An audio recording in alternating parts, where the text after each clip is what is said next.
өш алуға шығады. Соның арасынша ноғайлар демалып болып, және дабылды қағып, ұрысты басылап жібереді. Ұрысты басылап, ноғайлар шыққан уақытында ханның Тақтаполат Қалмақ ханның қызы Ақтамақ ортаға шығады. Бізбенен алысатұғын кім бар деп. Қолдарында найза, үстінде сауыт киінген.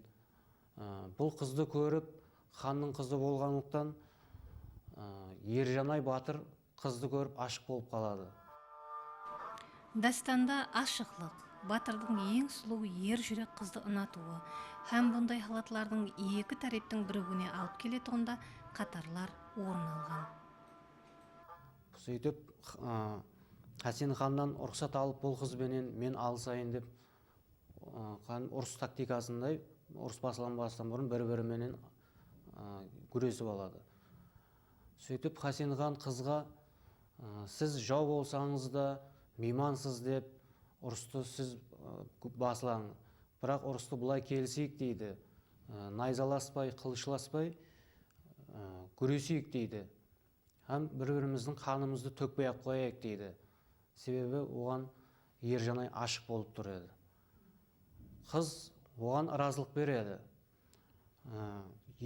Батыр көдек, аң көдек дегендей, Ержанай екі қолын аспанға көтеріп тұрып, күрестегі әмеліңді сіле деп күліп тұрған уағында Қалмақ ханның қызы найза менен көкірегіне беріп жібереді. Ержанай құлайды, бірақ сауыттан өтпей қалады найза. Құлаған жерінде және барып, қапталынан екінші найзасы менен соғып алады. Ержанай ауыр жарақатланып, қан төгіліп қалады. Бұны көріп тұрған Ерзиуар батыр шыдамай, атпенен Ақтамақ қыздың ізінен қуады. Ақтамақ қыз Ерзиуардың ашуланып, айбатланып келатырғанын көріп, бұның өлтіретуін да сезіп, қашады.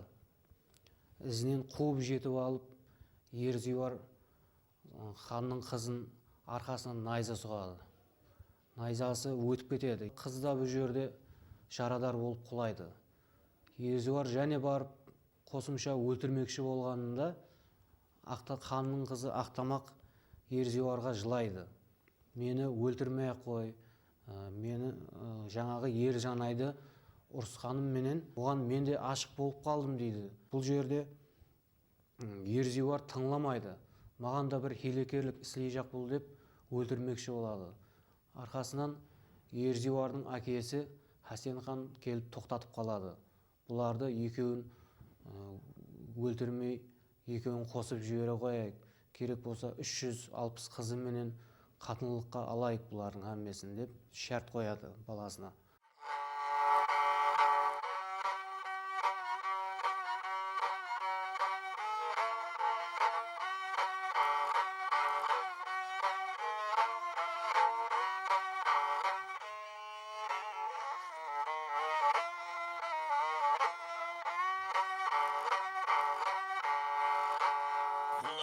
Salıp arzımdı yesin Sivarcan atlanmasan sen bolarsan Püşeyman koşan vaptı ak şürümde Düşmanlar Sivar dep şangırar şermenin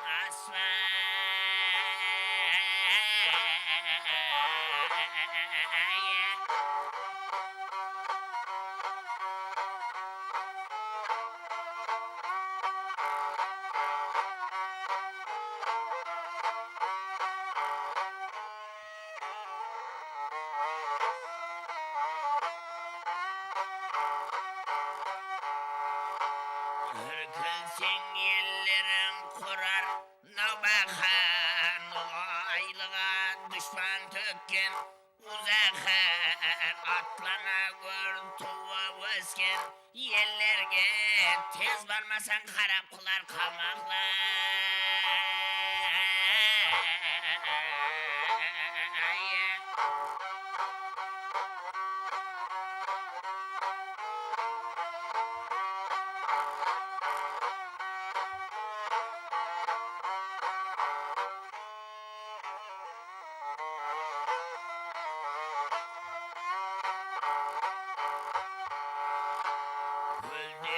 атып қазы үйрек соңына шер тарқатып қан төккенді қыралы дөпірілер бұл бағыма кел алмас ашулансам бағым мың жыл тұрады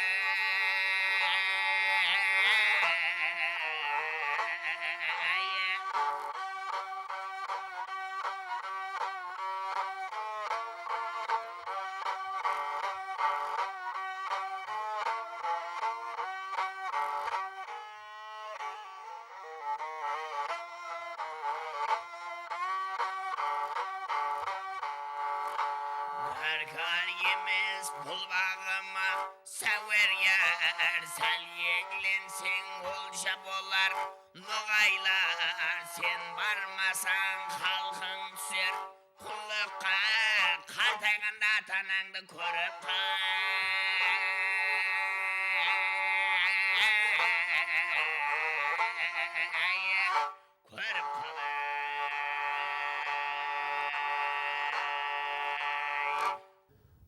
Бұл дастанда сондай ұрыс көрінісі, ұрыс тактикасы, сондай сөз шеберлері, көркем сөз гауһарлары менен берілген. Бұл әлбетте жыраудың жеке өзгешелігі болып есептелінеді. Бұл әлбетте жыраудың сауаттылығына байланыслы. Бұл көркем суретлеу құраллары бүгінгі күнде де қолданылып жатырды. Көркем суретлеу құралларының ішінде міне көрмен айтып өттік. Бұған ілімде бұны троплар деп, әзір ілім зерттеу жұмыстарда бұл троплар бойынша жұмыс алып барылып жатырды. Ата-бабаларымыз сөзлеп, мирас еткен сөзлер, аңыз әңгімелер, бұлардың бәрі инсан үшін тәрбиялық ахметке ие болып келген.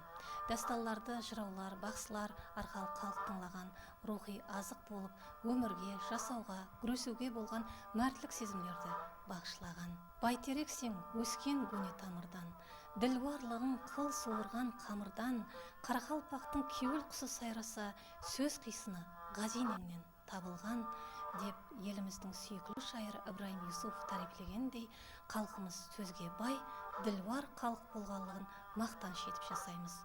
Гауһар сөзлеріміз арқылы келесі көрсетулерімізде және де сөзімізді давам еттіреміз деген жақсы ниетпенен бүгінгі көрсетуімізді жұмақлаймыз.